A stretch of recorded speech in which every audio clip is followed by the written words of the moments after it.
Ladies and gentlemen, welcome to Xwa All For Glory. As you can see, we are currently sold out here in London, England. But as we waste no time, the first match will be the #1 contenders match. That being, well, no, not #1 contenders match. It will be the #1 contender, Mason Page, versus the XWA Universal Champion, Mr. Blue.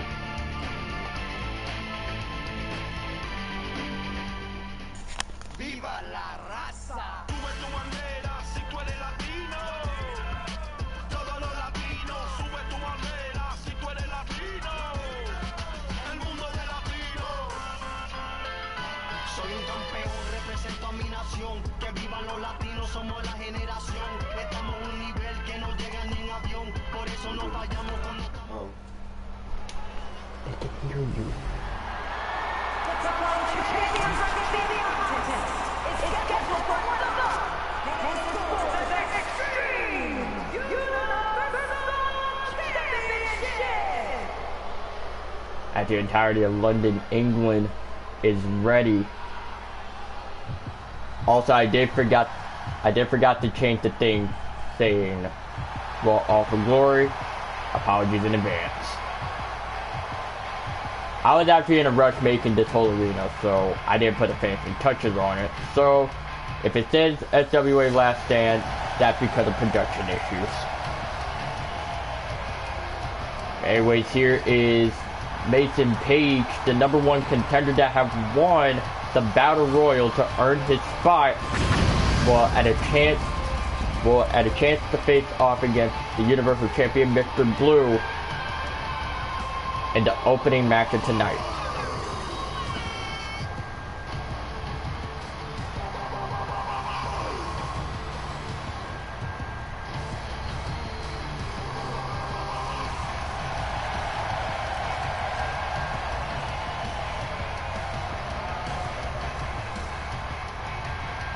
I can see that Mason Page will start saying that he is ready to give Blue hell in this matchup tonight.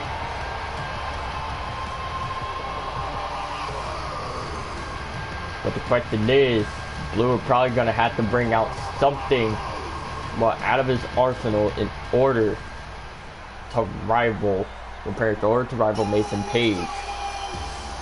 And speaking of which, here comes the champion.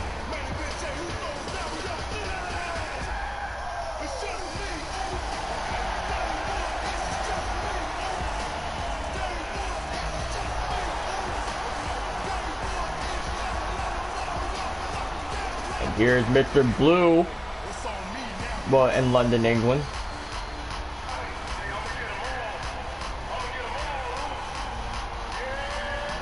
And I see he has, I want to say, the Wolverine, a Wolverine color scheme, attire, which was actually made by his wife, Cassidy Walker, which will be in action tonight.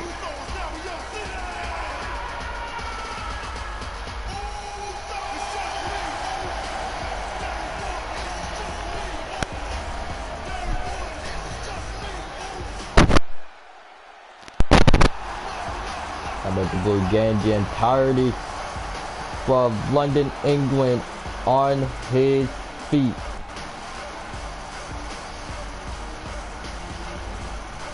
And for those asking, no, we are not in Wembley, or at least not yet, we're not.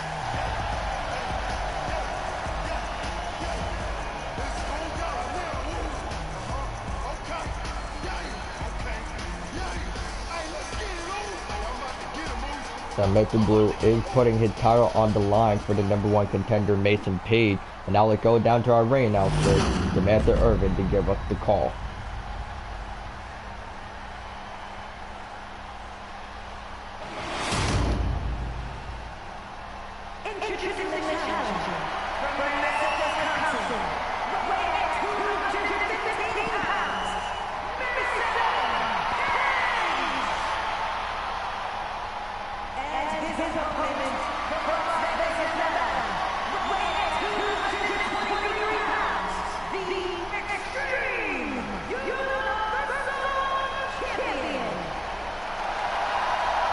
And now you can cheer, well, the standing ovation for the champion. And now both men are agreeing to fight for the, well, prepare to fight for the championship for the very first matchup of tonight.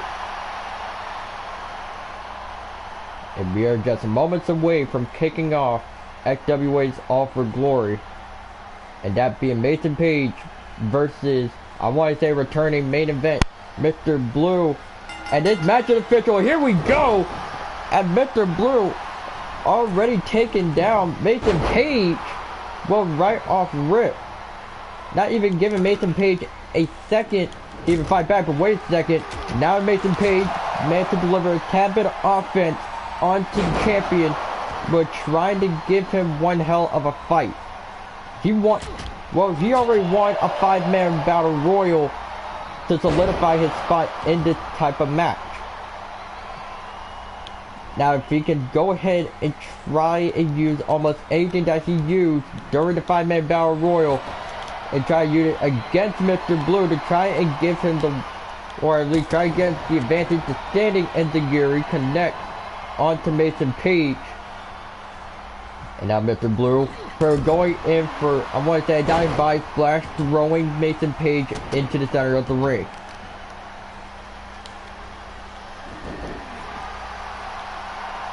Now Mr. Blue looking to pretty much go for a springboard crossbody, connecting onto Mason Page. And kick to the lower back. Mason Page might be in a tad bit of trouble, saying that this may be his only opportunity to pretty much strike gold if the time is right, and looking to possibly go for it with the shoulder tackle and the sniper drop kick connect. And we don't know, will that be enough to keep Mr. Blue down. So now it's Mason Page looking to capitalize here, going off of a moonsault. All looking to miss the target entirely.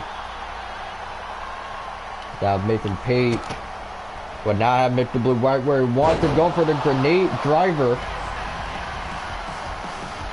And what the? I mean, the host of All For Glory saying there will be a few surprises happening tonight. I didn't think, well, that this bastard of a son, Dominic, being one of them.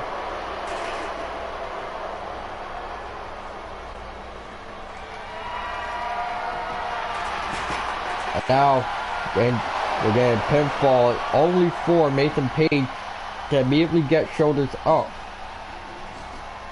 Now Mr. Blue possibly looking to capitalize on a distraction thanks to Dirty Dominic Mysterio.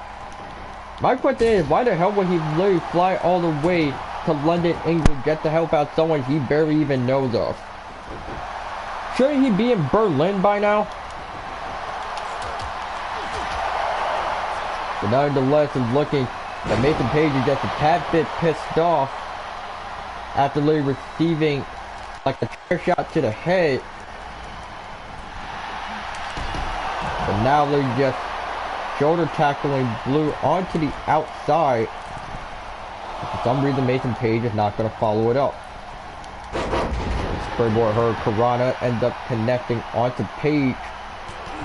You're going to need to figure out something, or at least manage to target a weak point in Mr. Blue. As said in the Go Home show done last night, that Mason Page was chilling in a condo trying to see can Angel try to see if Angel Rivera can actually expose a weak point. There's the spear by Mr. Blue, covered by the champion. And Mason Page pretty much gets the knees up at 2.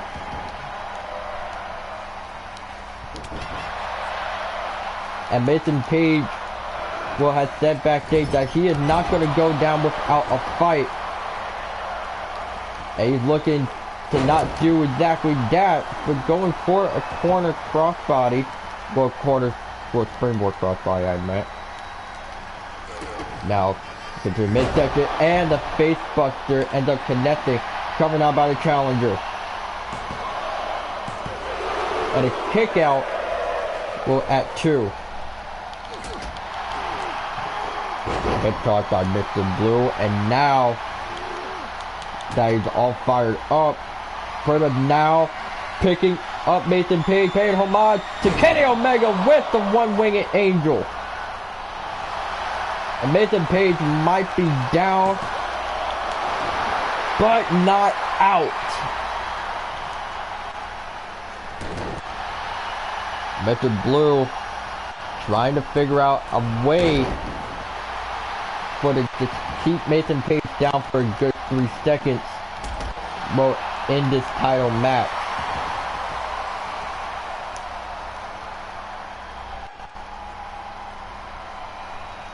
Mason Page thinking that he may be in trouble. I would try to go for a rebound attack, but doesn't connect whatsoever. Like that Mason Page is pretty much binding on more than he can chew. And it seems that Mason Page have also made some calls to deliver a distraction to Mr. Blue, that being Cedric Alexander. But now, wait a second, and Mason Page going for a pinfall, only for Mr. Blue to immediately get out.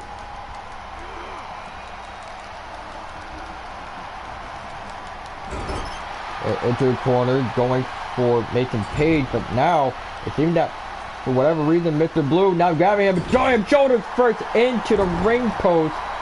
That will probably dislocate the shoulder. But it's looking at Mason Page, maybe still moving, as you can see that he is gripping on to the shoulder. He might be badly injured. If he can probably move out of the way, in which he does, trouble in Paradise connects. And Sling Blade as well. And Mason Page only realizing that he only has one move in his arsenal, well, in order to take down Mr. Blue. And then super kick to the midsection and the slap across the face.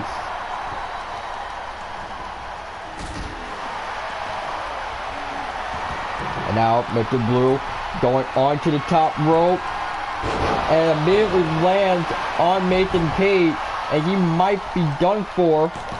Well, to retain, and Mr. Blue will retain the belt.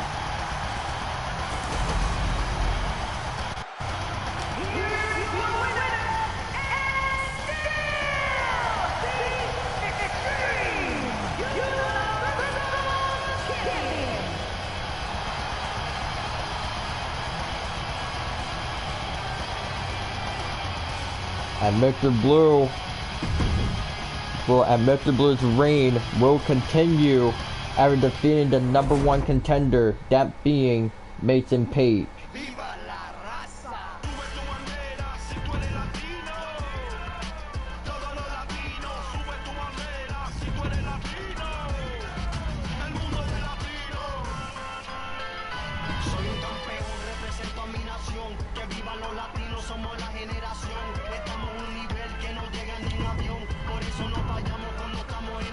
But as it was just confirmed last night, well, that was just confirmed in just a matter of a few days ago. Well, just in a matter of a few days ago, it will be a rematch between Hurtful versus Haven. However, Hurtful decides he wants to throw a little challenge. We'll try to throw a monkey wrench into the match, and that is, this match will be contested as a hair versus mask match. And what that means, as Hurtful will be wearing the mask in ring, say for example he loses, he will either have to manually take off the mask, or the opponent will have to rip the mask off of his face as public humiliation, and meaning that Hurtful won't be allowed to wear a mask in ring or during his entrance no more. Now say if Hurtful wins against Haven, Haven will have to shave, well, Haven is gonna have to shave his head, or the opponent will or the opponent will literally force, well, to shave the head of their rival, or whatever the fuck how it works.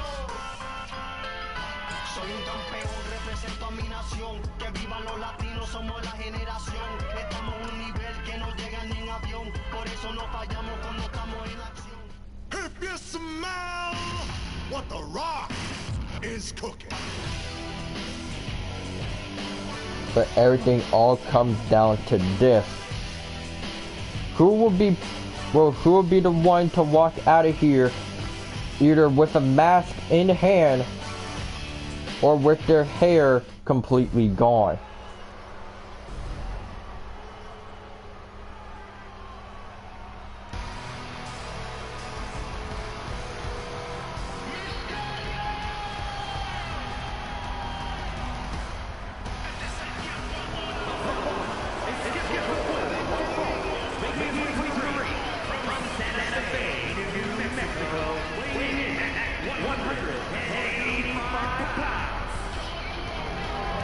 And here comes the leader of the Oro Society, that being Haven.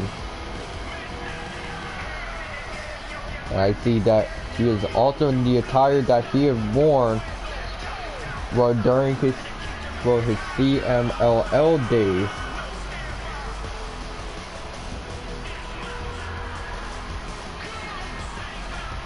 So apparently the only reason why Haven will have decided to use this attire in particular, and that is because he wants to symbolize in-ring dominance and let alone power over all.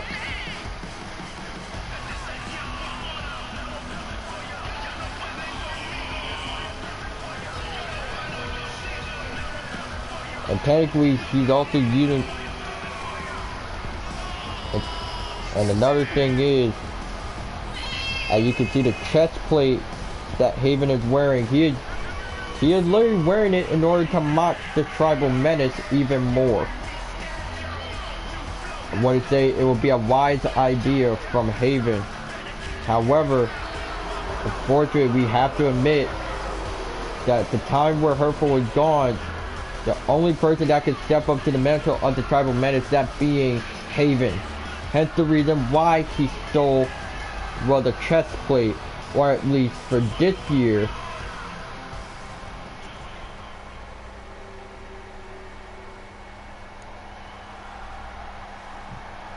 But now, here comes Hurtful. Well, as he's saying, he decides to go alone in this matchup. No help needed. Because he wants to go ahead and show Haven who's the real boss in this scenario. And in fact, here he is.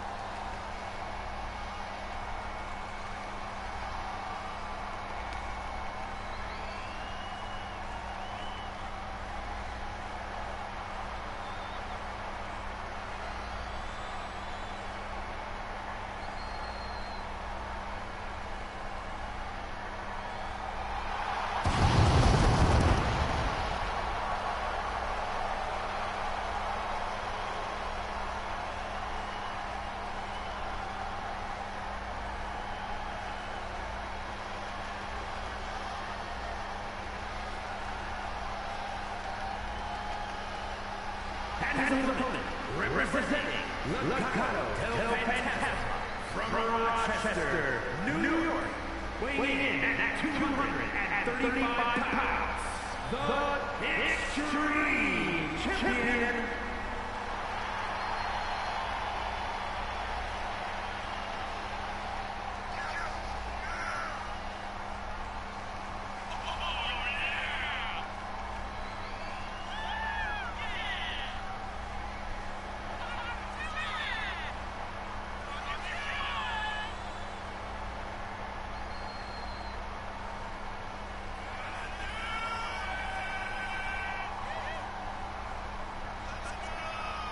So now, here's the real tribal menace. Well, Hurtful. Right, you can literally see he literally looked at Haven saying, I will get rid of almost everything you have. Actually, that's Haven. That's Hurtful saying enough is enough, and now trying to get the jump on Haven.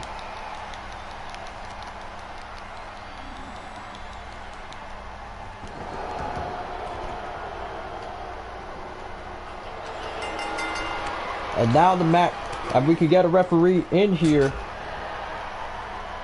And now the match is official between, well, pretty much the Fate versus the real Tribal Menace in the mask versus hair match.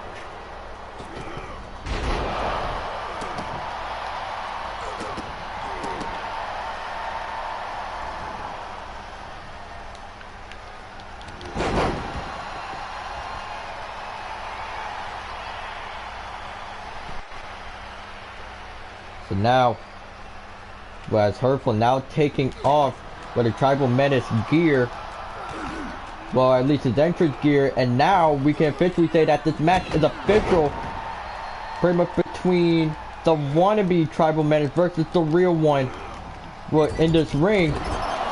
And the corner clothesline ends up connecting onto Haven.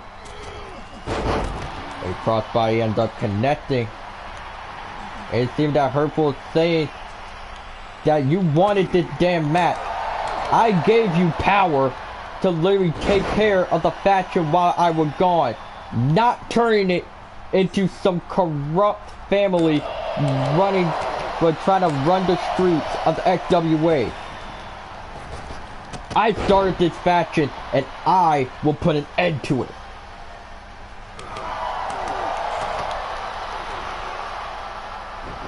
And so far, Haven is literally getting what he deserves. Well, literally now trying to at least get up. And after Hurtful going off the middle rope, going for Eric Carano.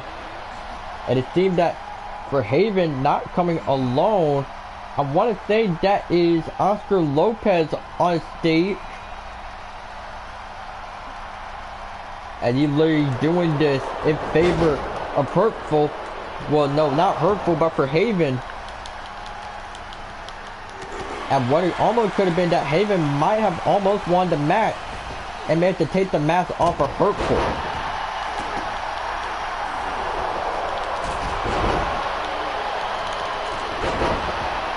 And there was a little bit of a kip up clothesline, a move that Hurtful said he hasn't done in almost 2 years.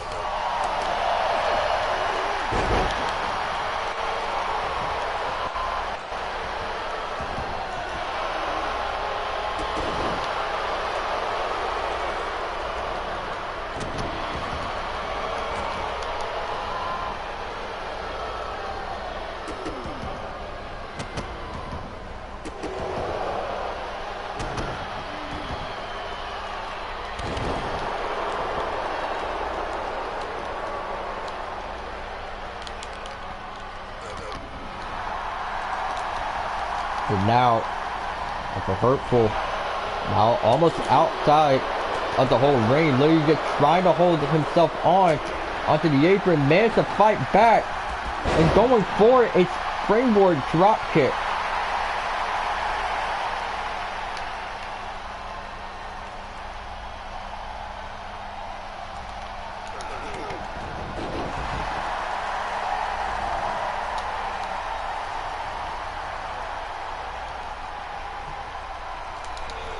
And what almost looked like that, for some reason, Hurtful was trying to target the ref, trying to at least get him distracted to the point. But I don't think that would be enough. With a running shoulder tackle, ends up connecting. And now Hurtful now has Haven almost right where he wants him, taking him for a ride on the last Fuentes, and covered out by Hurtful. But Haven gets that at 3.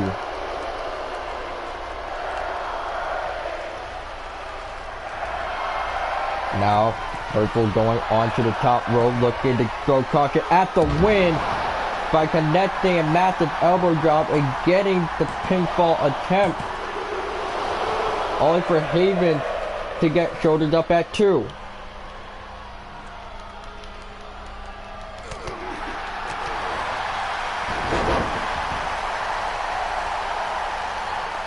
It's like Purple is literally trying to figure out what the hell can he do to literally take down the bastard that tried to take over his own faction and give it a bad name.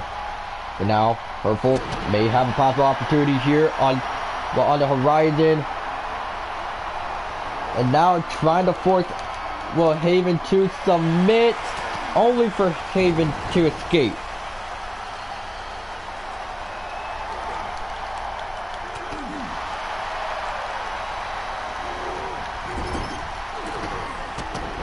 And this fight will continue.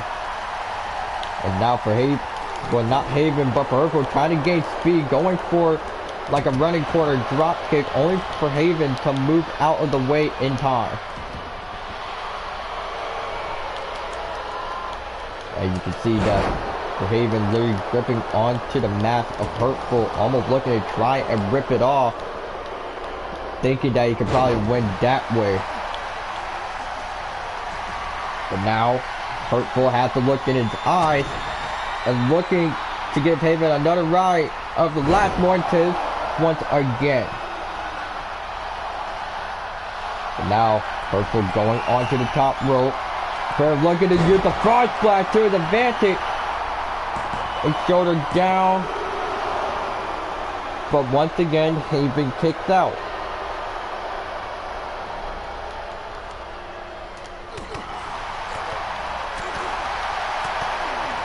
But wait a second now, after Purple almost looked to try and use a pinfall to his advantage. But instead doesn't.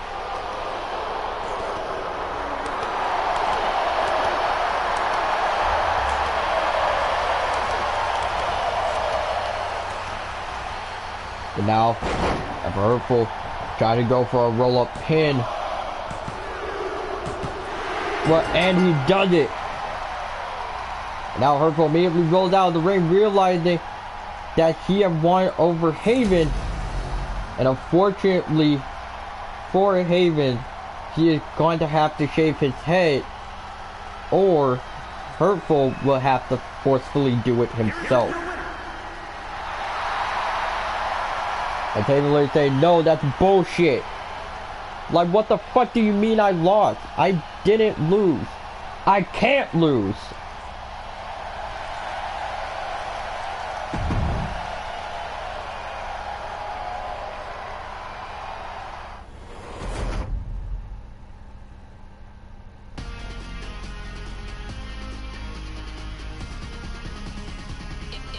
Impressive.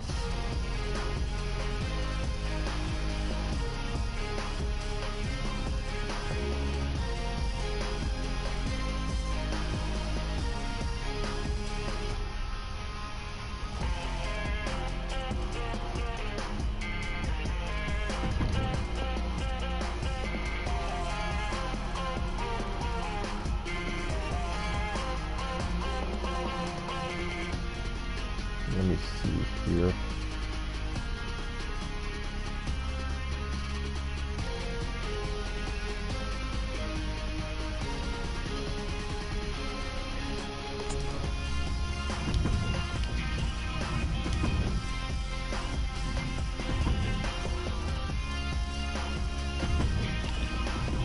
But now, ladies and gentlemen, it's time for, I want to say, the most highly anticipated match, well, leading up to this pay-per-view, that being the title unification match between Rebecca Storm versus Cassidy Walker.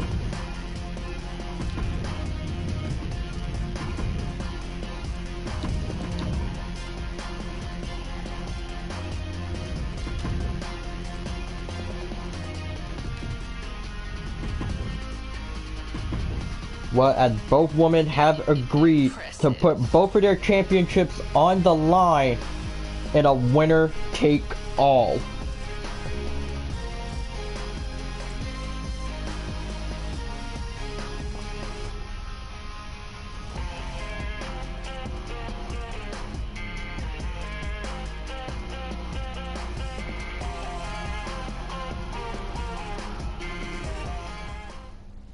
See Jane.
Cassidy Walker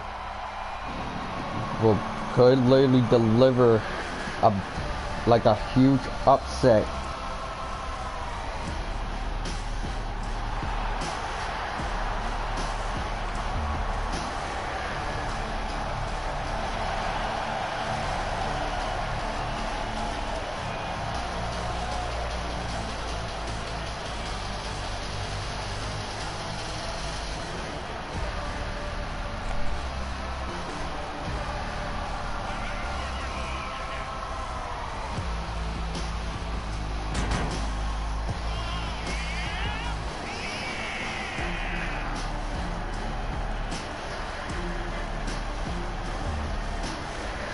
That Cassidy Walker only has, I want to say, leading up to this match, had been a little bit stressful for Cassidy due to all the distractions and everything.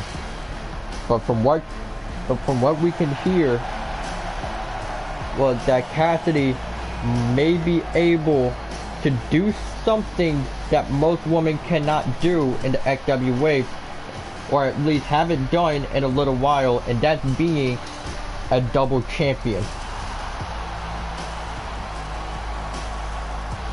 And that's the fact that Cassidy is saying that she could be the first woman in history of the XWA to be like not only a cruiserweight champion but a heavyweight champion as well. And you can see the choice of her attire pretty much being a throwback to Triple H. And now, here comes her challenger.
Where, as you can see on your screen right now, both championship belts are on the line tonight.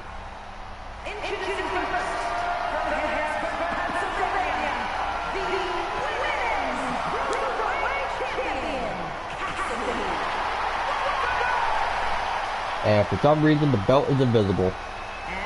Now that's hilarious. And for some reason she has the cruiserweight belt.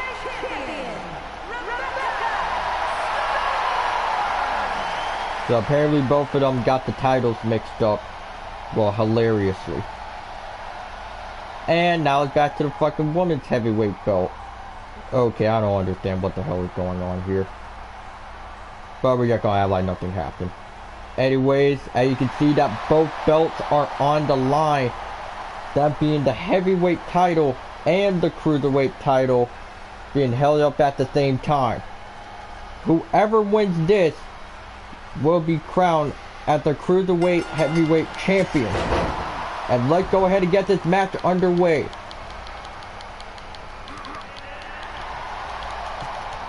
Now there's one thing that Cassidy Walker needs to realize, that the height difference, well, not the height difference, but the overall height advantage might play a massive role in this match.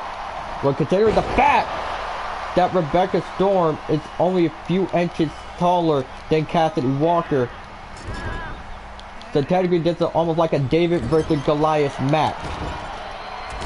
Knowing how tall Rebecca Storm is, she can possibly use the height advantage, well, not the height advantage, but the height difference to her overall advantage, for making herself almost a bigger opponent and may be able to try and get into the head of Cassidy Walker. But now what is Rebecca Storm thinking? Going off the top rope, but missing the target of Cassidy Walker. I believe we now know Cassidy Walker's game plan, trying to get like her tall opponent, well, into the corner at all costs to really lay out some damage, and looking that it may be working.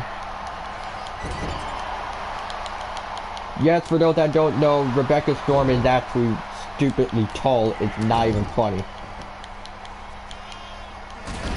And no, she is not that, although originally that was supposed to be the base, however, didn't happen. The reason why Rebecca Storm is that fucking tall, because technically I wanted to show a bit of a, well, not big, but a little bit of a difference here in the XWA. Like, for example, like height advantages and shit.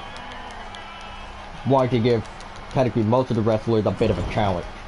And we're back to the match now, like you saw earlier, with that Rebecca Storm, well, almost walked out here with victory, but now take a look at Cassidy Walker. Well, now trying to put this fight, well, into her own hands now. Okay, to the midsection by Rebecca Storm. Now she is fighting back and looking to use the fall from grace onto Cassidy, and she might be in trouble, only for her to kick out before one. As Rebecca Storm cannot believe her eyes one bit. Cassidy Walker, well, it's literally promising that she is going to give, well, Rebecca Storm absolute hell to pay, and looking to potentially do that, but instead, well, feints the attack. Well, I was looking to miss the clothesline into the corner now, go for Cassidy, only for her to fight back. Now for Cassidy and Rebecca Storm are both fighting like their lives depend on it whatsoever.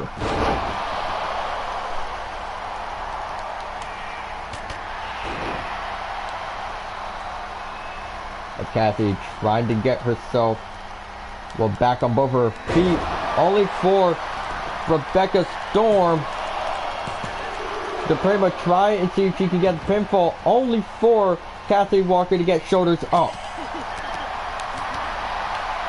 And now Cassidy Walker almost looking to try and get a hold of Rebecca Storm. If she could possibly land the one move that she's been holding on to, might be able to get a bit of advantage on the tall woman that stands before her. And Cassidy Walker saying that this could be her biggest challenge yet, and facing off against Rebecca Storm, but now realizing that she could possibly use the environment of the ring to her advantage. Well, as you just seen for a second, Cassidy Walker gets through Rebecca Storm into the steel steps. Now, honestly, that might be smart thinking. And now looking to use the Hurricanrana with her advantage, and now, well, for Cassidy, might just have a weak point exposed into Rebecca Storm, and realize she may only have one opportunity, because the moment she sees a weak point open up, she is going to have to put everything well behind her and immediately go for it. Like, don't even hesitate. She needs to win. And now, here goes Cassidy. Prayer trying to initiate a comeback. But now that she might be in trouble, only for her to wiggle out of the way of the fall from grace. And they have to weave under. And now Cassidy Walker realizing that she could do it. Only for Rebecca Storm to get out of the way. And now Cassidy Walker trying to pretty much wrap the arm around the leg, going for pin for the championship. Only for Rebecca Storm to get out of the way in time. Now, Cassidy using a move inspired off of, well, pretty much inspired, well, pretty much by her daughter.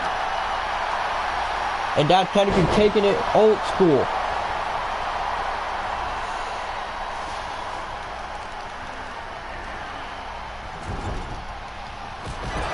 And the haluva kick ends up connecting.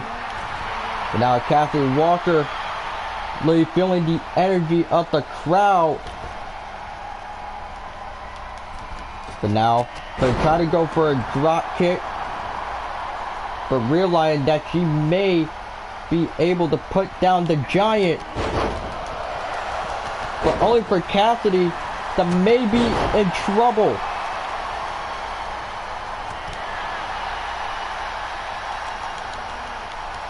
And Cassidy doesn't know what can she do, that she might be in danger if she does not escape.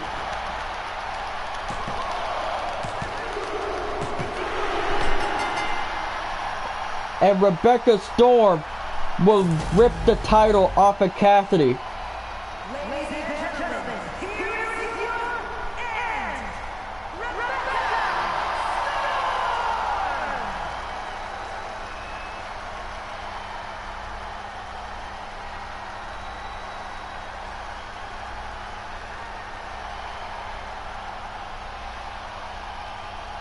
But as the ref decision was final, as Rebecca Storm will win for the Cruiserweight Championship and deliver a upset for the Cassidy Walker.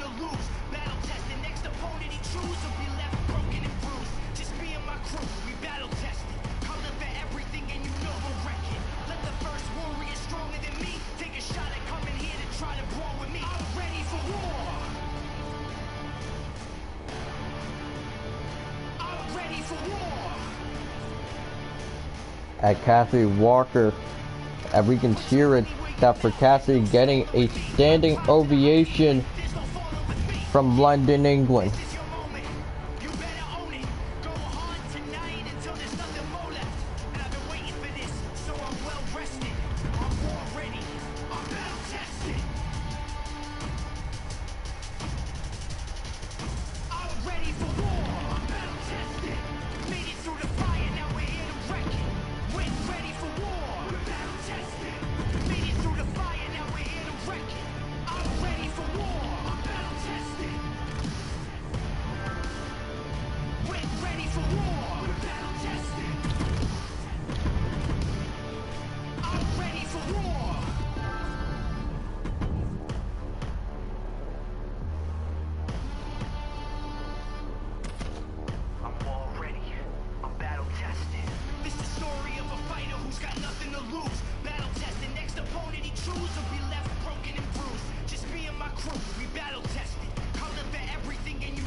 ready for war.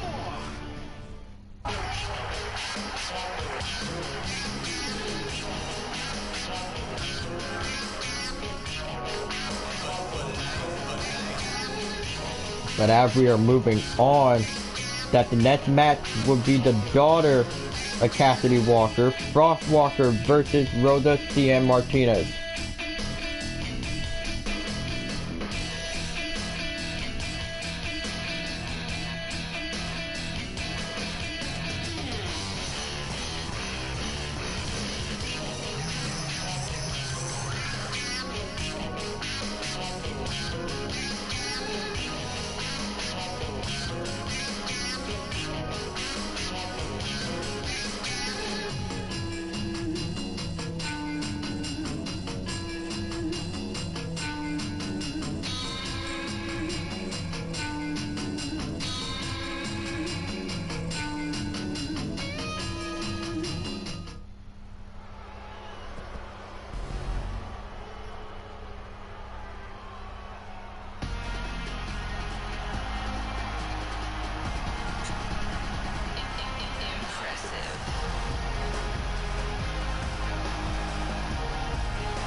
That Frost Walker pretty much entering the ring, but saying that she is going to fight, like everything will depend on it.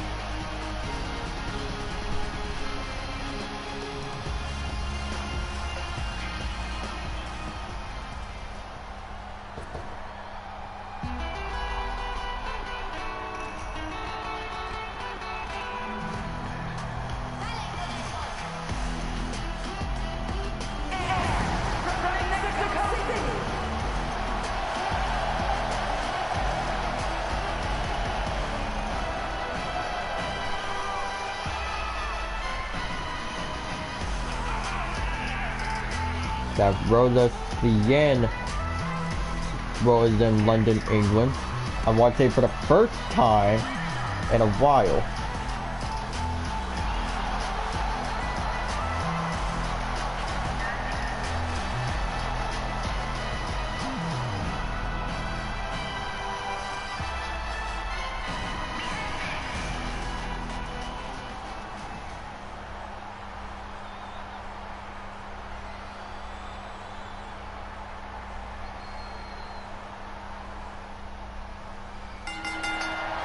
And now the match is underway between Frost Walker versus Rosa Martinez, and off rip, trying to go for a roundabout clothesline and try to pick up an easy pinfall, however, doesn't work.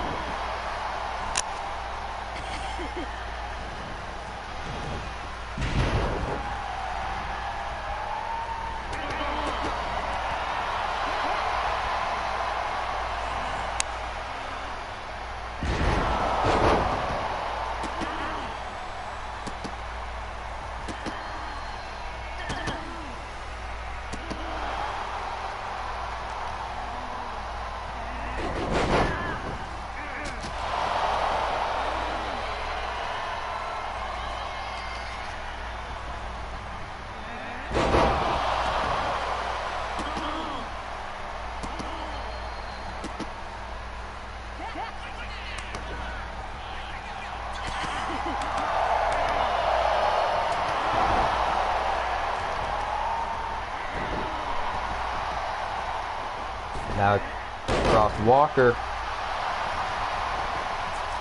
came off looking to try and put an end onto Rosa CM Martinez, however, it doesn't work.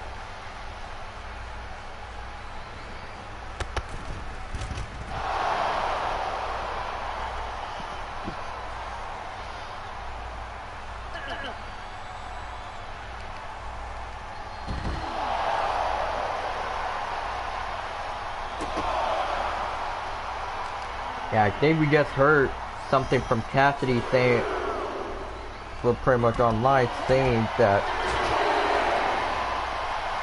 I feel heartbroken, but not anymore, as I am going to I'm gonna find a way to get my title back. And if I don't, then you can officially say that I'm entering myself in the Women's Universal Tournament.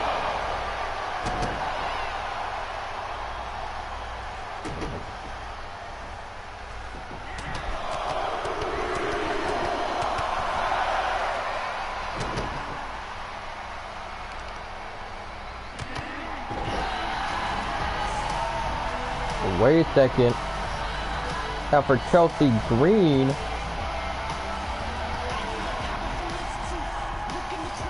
well, now showing up in the aid of Rosa CM Martinez. However, Frost Walker is like she has a third eye in the back of her head. We're literally noticing that Rosa is going to try and do some sneak attack.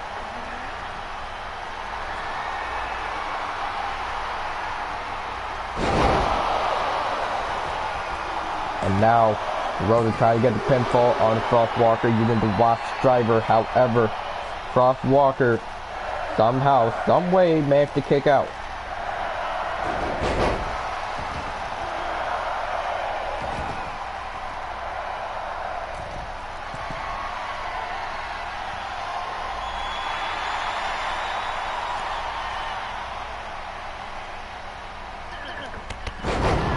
For Rosa, pretty much using the Rose Bomb, or I think it was called the Rose Bomb, but I don't know.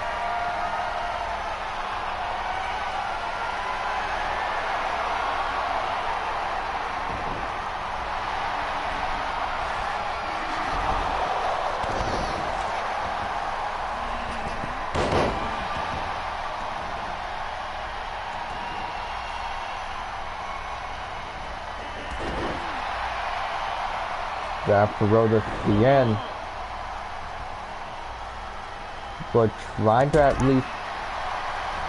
try her absolute hardest to put away with Frost Walker.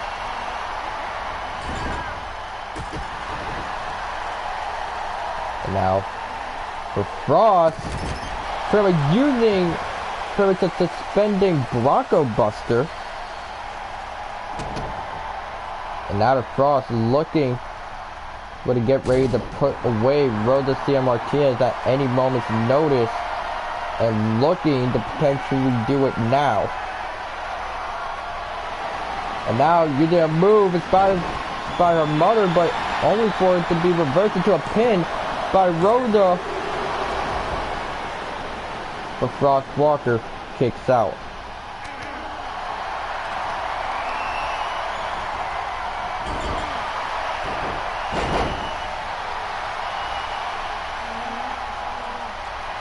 Now Rosa the end.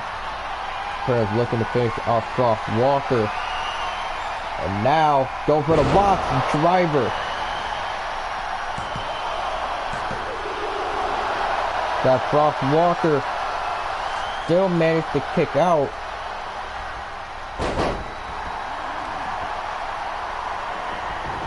It's almost like, well, that's what Frost trying to do something here. There's the springboard wheelbarrow DDT. I want to say that might be the move, but I don't know.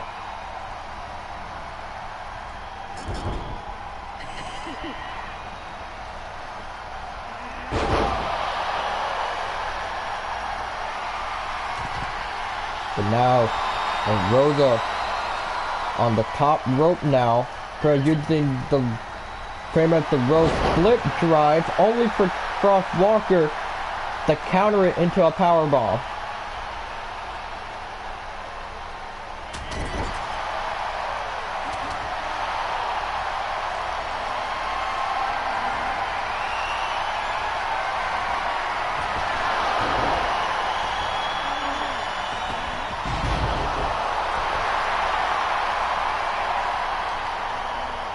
And of course that's for Frost Walker.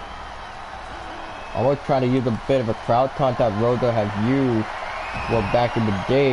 And it seems that Frost Walker may have just pissed off Rosa just slightly. There is a drop kick, but taking both women out. And now you see Rosa doing her own crouch taunt, saying, "I'll show you how it's properly done."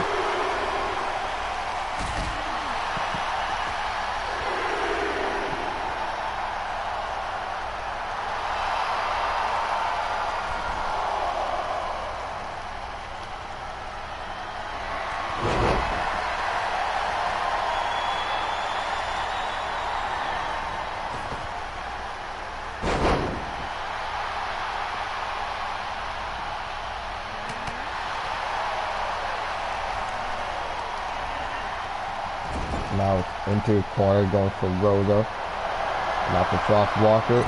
They're looking to use it to advantage by literally trying to throw Rosa into, well, pretty much into the turnbuckle before drop kicking her back into that same turnbuckle as well. Not a wise choice by Rosa, only for Frost Walker to dive straight onto the outside.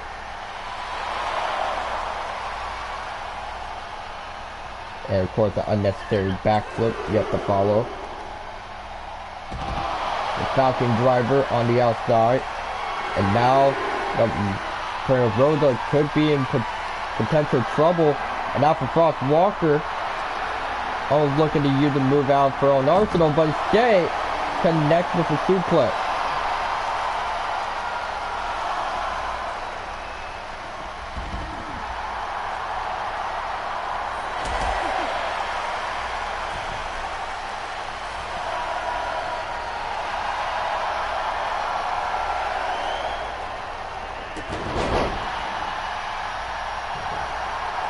And now, with the Frost trying to get a pinfall over Rosa, and Rosa kicking out at 2. And this could be potentially one of Rosa's, well, not Rosa's, but for Frost Walker's, one of her best matches that she had in her whole career.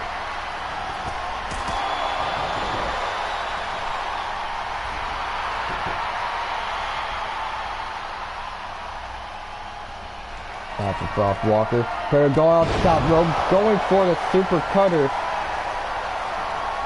And shoulder down. And Rosa still kicks out.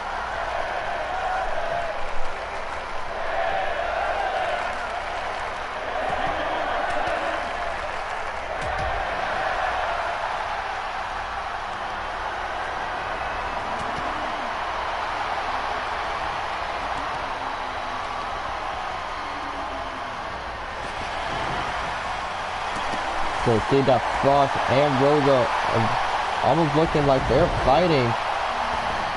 Well, until one of them literally said they can't keep going no more.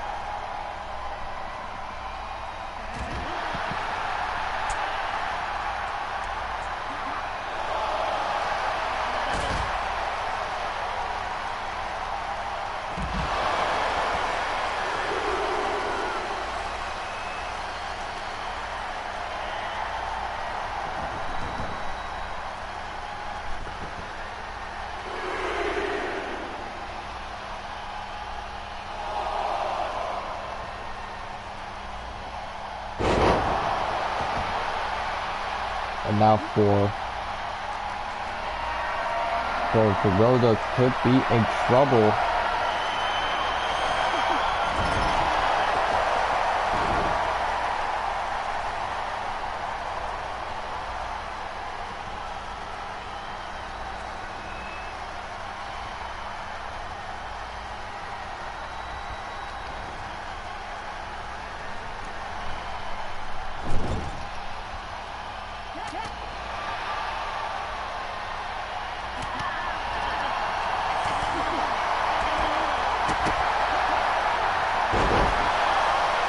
That's the Frost Walker.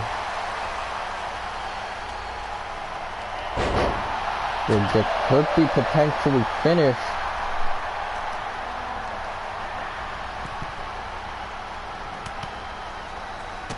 But we don't know for sure.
So now, for the blue thunder bomb.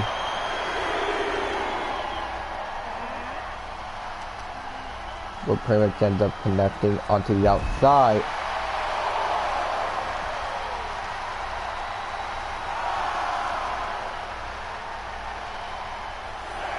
It's almost like that both women are out of breath. Red count reaches 7. And the super kick connects onto Rosa. Red count reaches 8.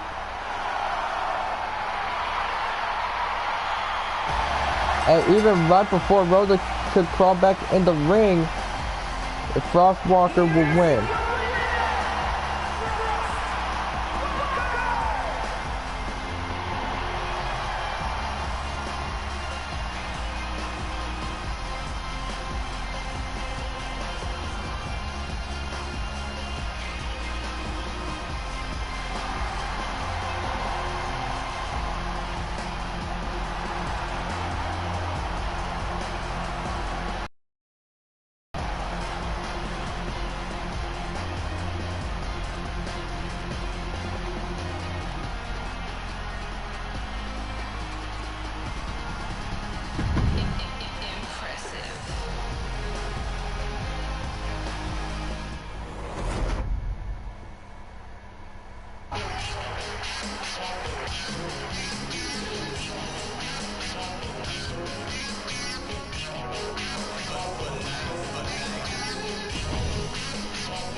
And now our next match is actually kind of interesting because it will be the chairman versus general manager, and that being Denver Anti-Lucas versus Keith Richards in a steel cage match. Or as Keith Richards is calling this match officially, the England Underground Cage Fight.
Now we don't know what the hell went into the mind of both and Keith Richards for a literal cage fight, at All For Glory, but we will say that technically only one man can leave out of that cage alive.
Anyways, here is Keith Richards.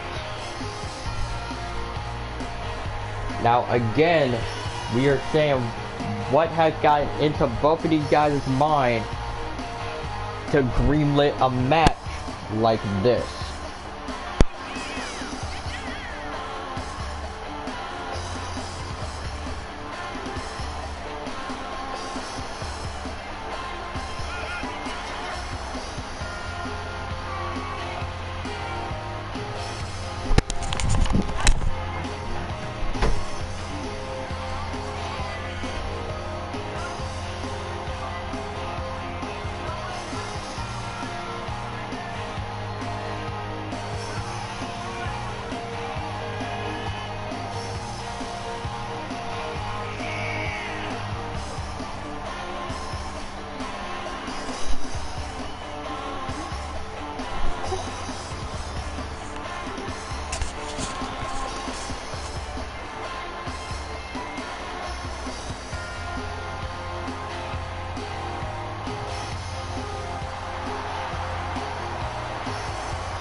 And now this match is official between Chairman versus the General Manager. And believe it or not, I believe that, and I believe, judging from right now, well, not right now, but back then,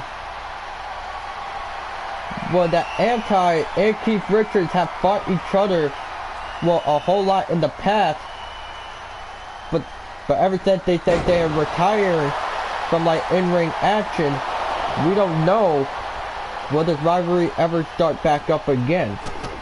Cause this rivalry lasted from where they first ended up fighting each other, well, in the early stages of TNA, to where we met until we pretty much know what the climax of this rivalry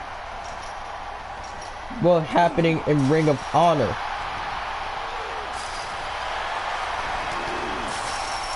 Well, my bad, pretty much like in Prime AEW, that being in 2021.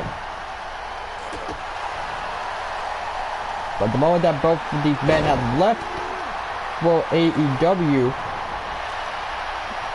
well, after the news broke out that Anti is now the official new owner of XWA,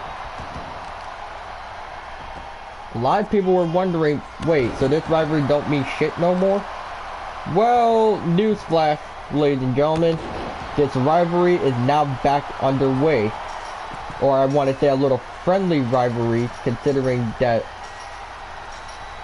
well, pretty much considering that the rivalry already ended.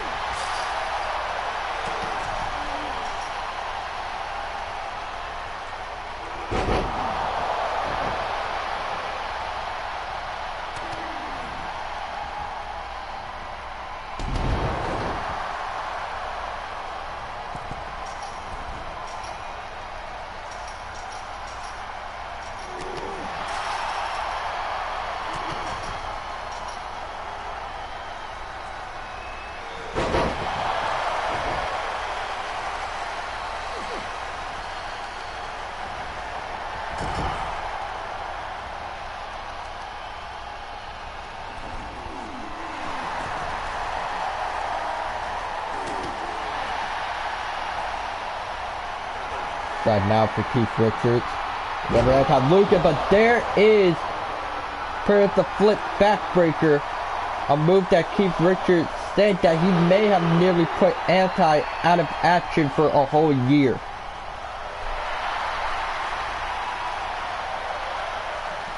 Also, if I remember correctly, I think I can use free cameras. Yes, I can. Perfect.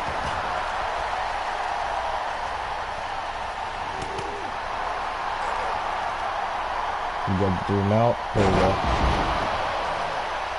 Yeah, so for like cage matches or these type of matches, I will be using free cam.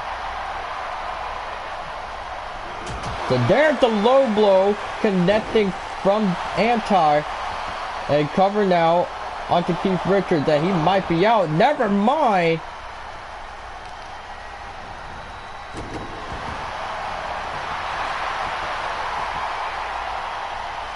That we do, I want to say we technically have a cameraman inside the cage.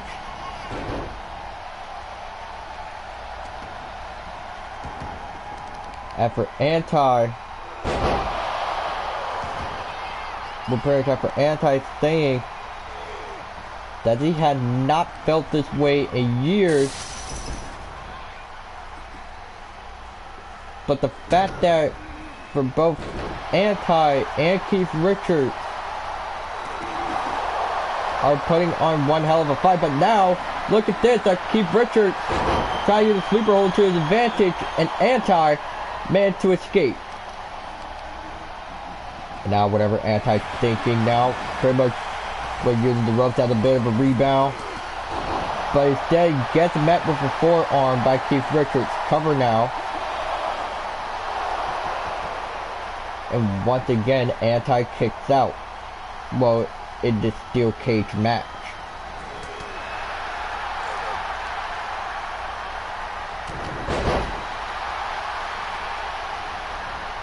And now whatever Keith Richards is trying to do, the only way to win this match is by pinfall submission or escaping the cage.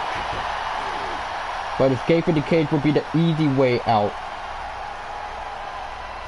But now Keith Richards almost looking to try and take off the whole face of Anti, pretty much inside the steel cage. As it was said from people online saying someone is not going to be someone is literally going to be walking out of here with blood dripping down their face. And I think we're probably going to see one of them. Keith now has Anti on the arms, now holding him up before driving him down into the center of the ring. And now Keith Richards will attempt to put an end to Anti, but now in reality, as the Anti for some reason missed the super kick, and there's the flip backbreaker again by Keith Richards. Cover now. And Keith Richards will get the win.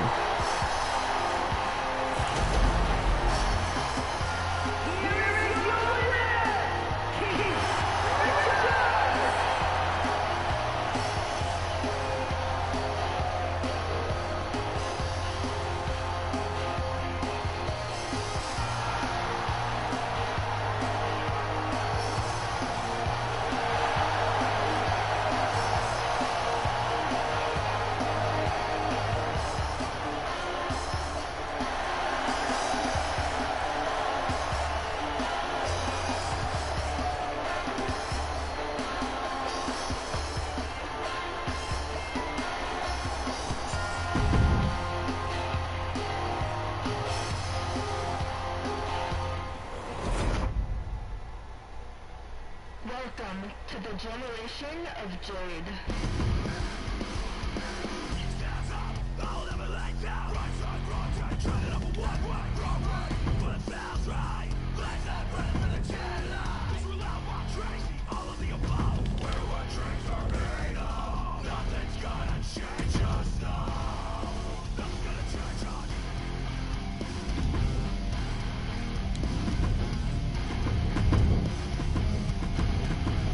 So our next matchup will be Logan Fatu versus Nathan Walker.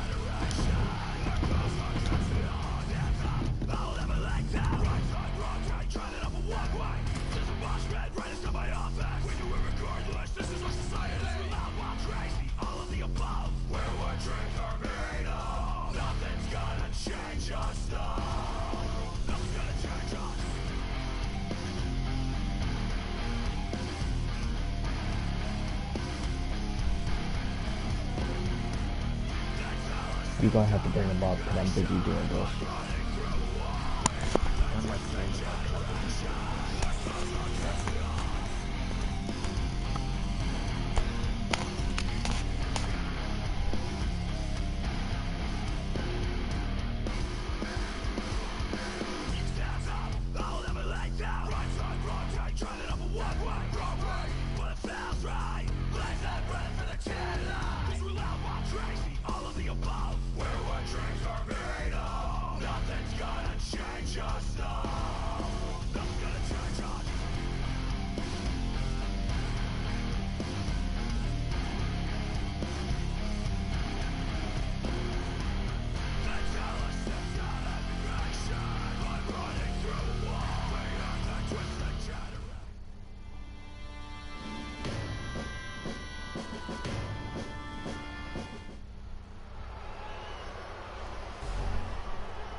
Here comes Nathan Walker.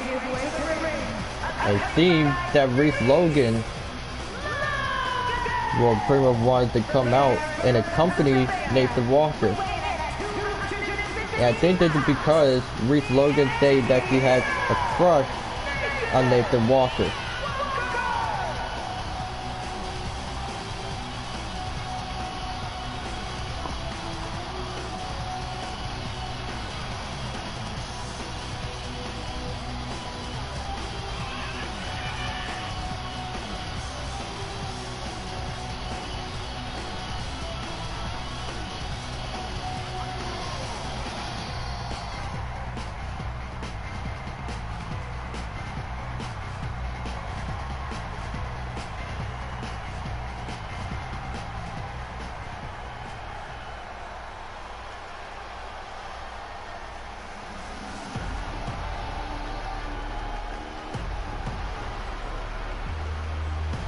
As we can officially say that this match is the co-main event of the whole pay-per-view.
For Logan Part 2 was in the ring now.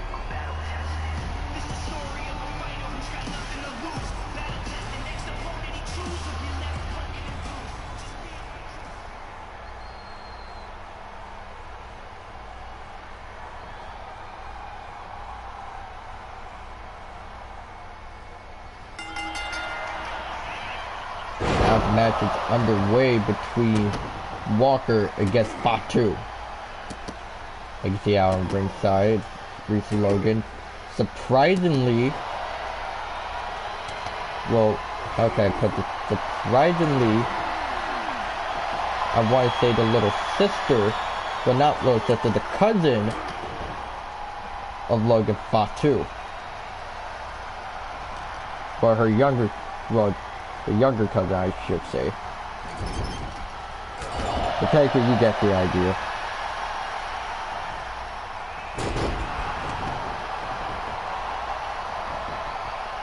Now covered now by Nathan.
Pretty much at this fight being taken out to ringside.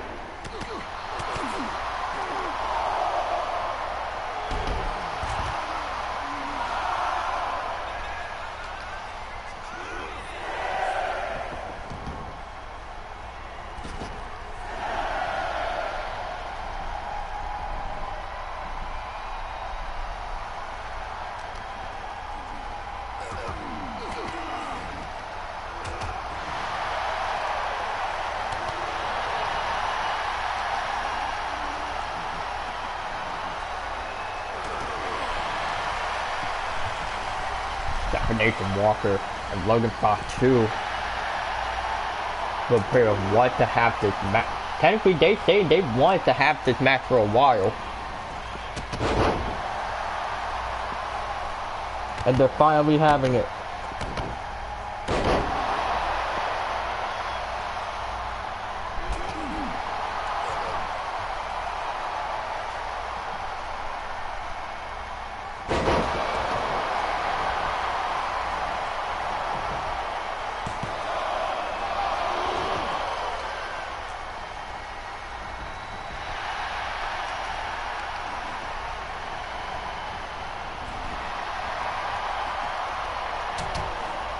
Also, I won't be commentating as much. I'm trying to read something that someone sent me.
Well, apparently that's a bunch of bullshit.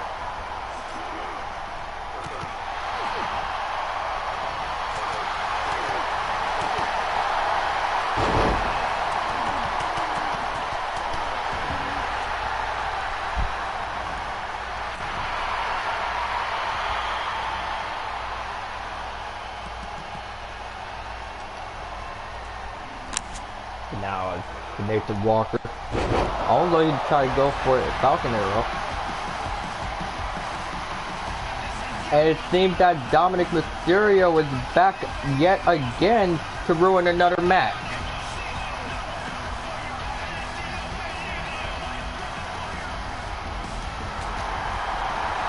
Logan Fatu try to get a cheap shot out of Nathan Walker into the corner now.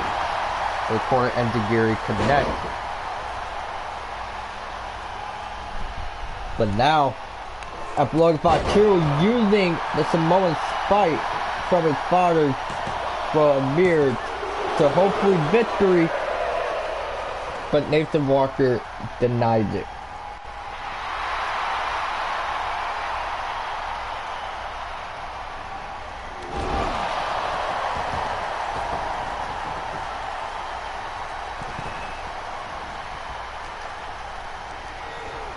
Now for Logan Fatu and Nathan Walker are literally having this match as we are seeing right now. Right into the rope, and there is the rebound side slam from Fatu. Cover now. But Nathan Walker still kicks out.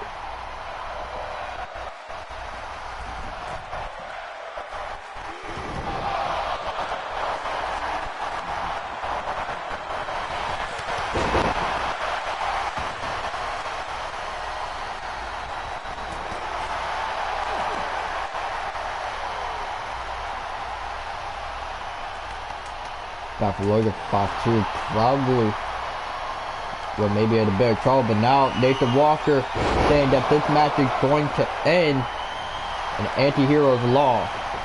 A cover now, but Logan Fatu still kicks out. Now Nathan Walker going outside rope, corkscrew moonsault, connects and picks up the pin. and Nathan Walker will get the win.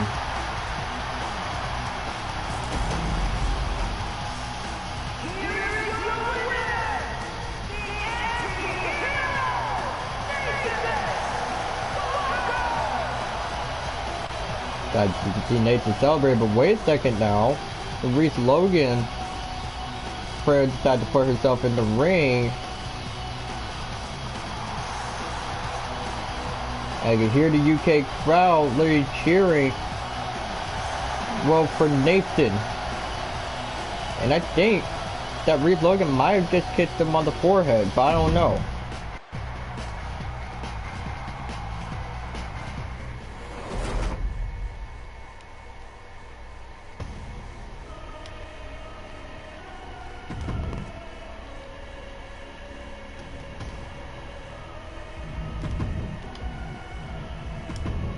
But now, ladies and gentlemen, it is time for your main event of tonight.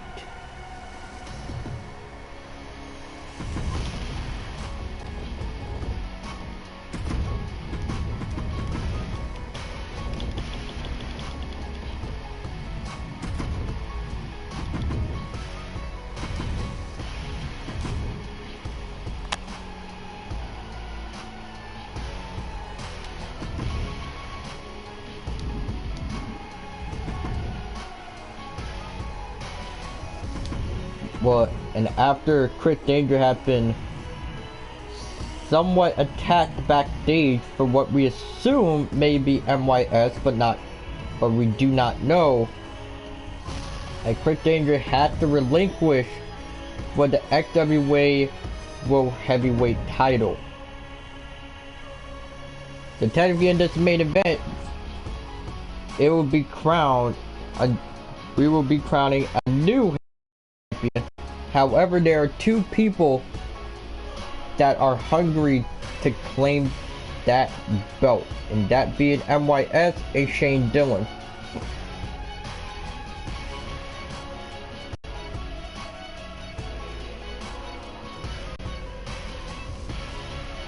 So you guys do not want to go anywhere, because this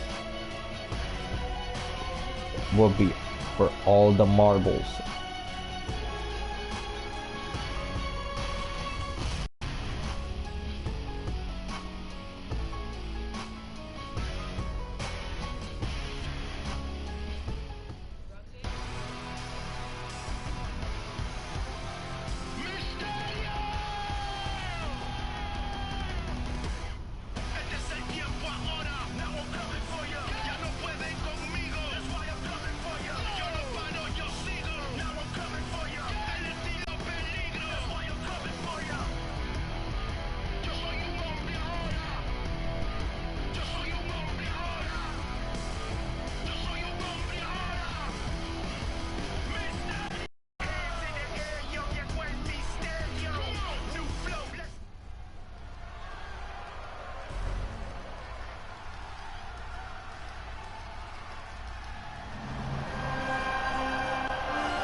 The following contest is a ladder match, and is for the Extreme Heavyweight Championship.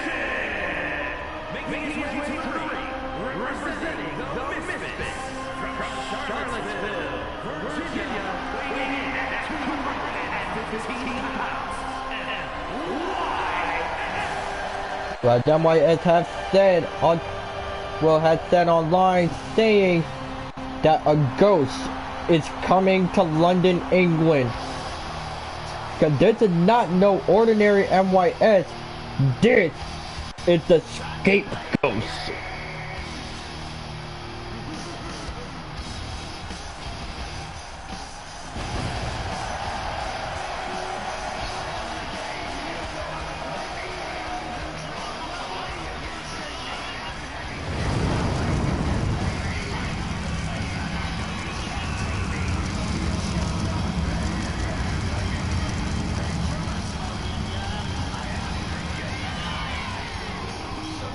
as the scapegoat has somewhat invaded London.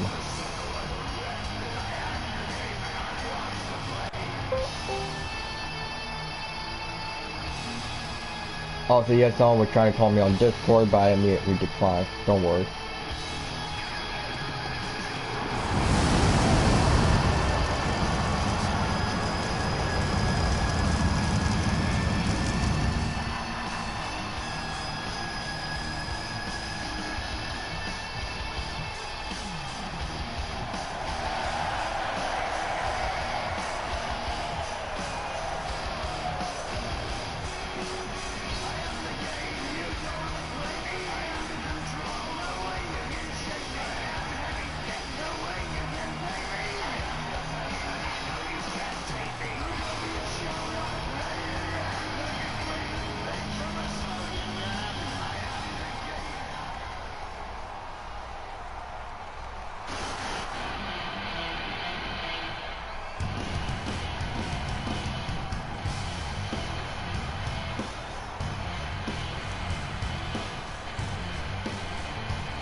Now MYS,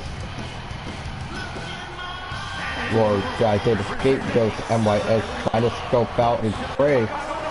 But here comes Shane Dillon.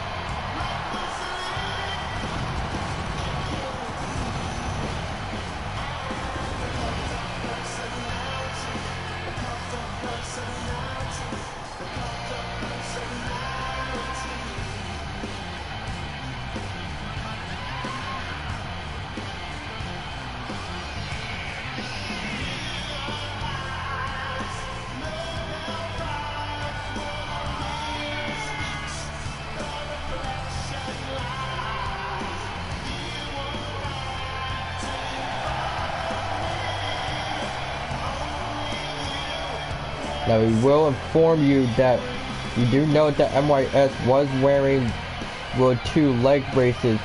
That was because of the way he got suplexed through a table by Chris Danger, and you can see that pretty much the back of both his legs landed directly like on the corner of, landed directly on like the corner of the table. Luckily the damage is not bad, but the damage is enough to where you're gonna have to have MYS wear the leg braces for just a few days until he can recover from it.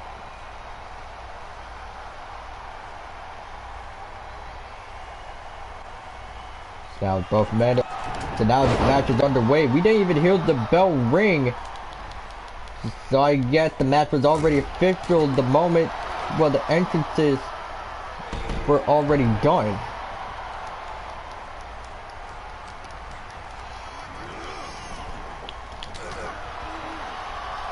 So now we can officially say that it's MYS versus Shane Dillon, but in a ladder match for the heavyweight title.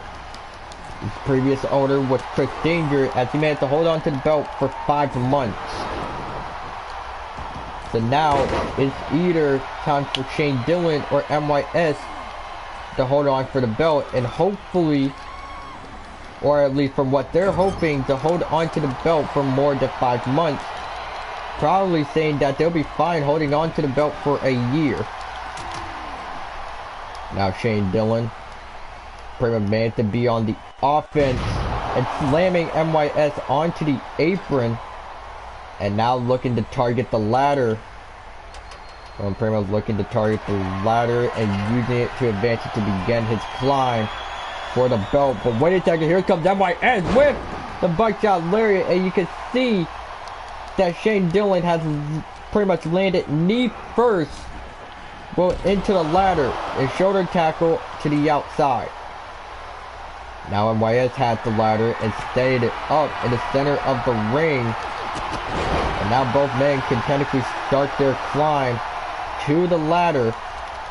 However, for MYS, he only had been in in a bit of a handful of ladder matches, so he knows exactly what he is doing. But wait a second, here comes Shane Dillon trying to intercept MYS. And now, whatever Shane Dillon tries to do, pushing MYS down. And now he's going after the championship.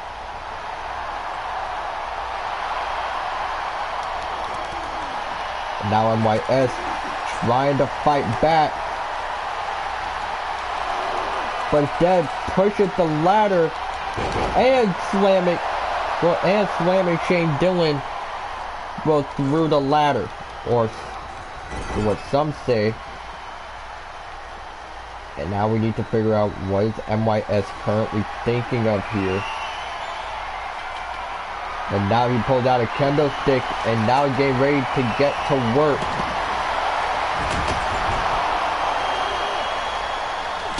And MYS just technically want to kill the man and not let him get any inch closer to a championship title.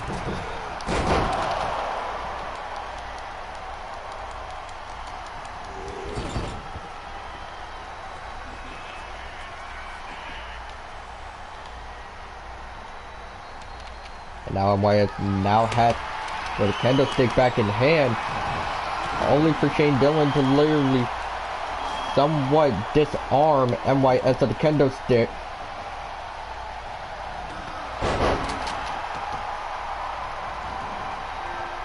Now MYS realizing they're gonna have to use even more weaponry to take down Shane Dillon. And once again pushing the ladder.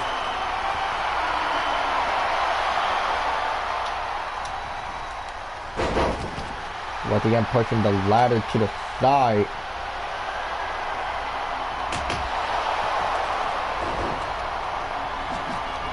And pretty much after MYS and not letting Shane Dillon will get that belt regardless of any circumstances.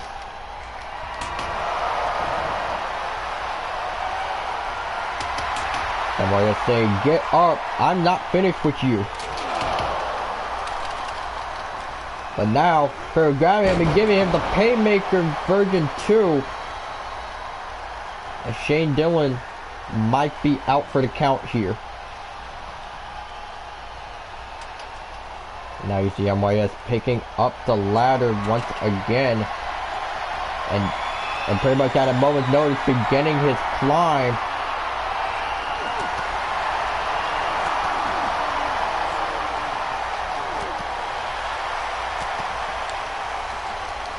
And now for Shane Dillon, just slamming MYS.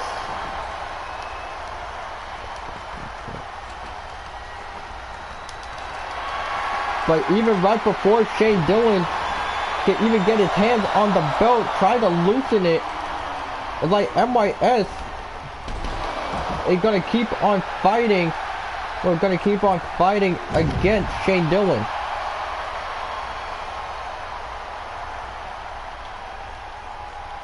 Also, I will let y'all in on something. The match that technically was Anti and Keith Richards technically went over the time limit in terms of the whole pay-per-view runtime. So if this match ends up becoming a bit short, now you know why. Just thought I would to go ahead and openly say that.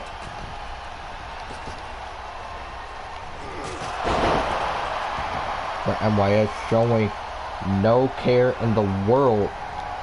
And now having Shane Dillon up and slamming him almost through the ring with the long kiss goodnight.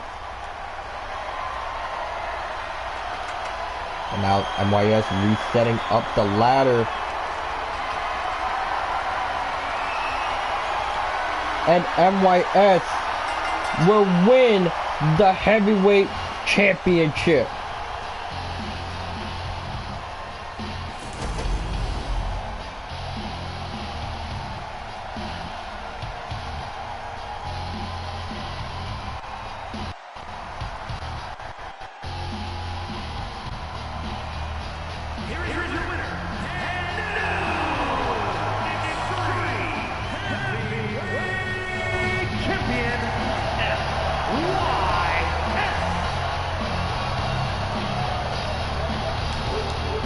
Says MYS is officially your new heavyweight champion in London, England.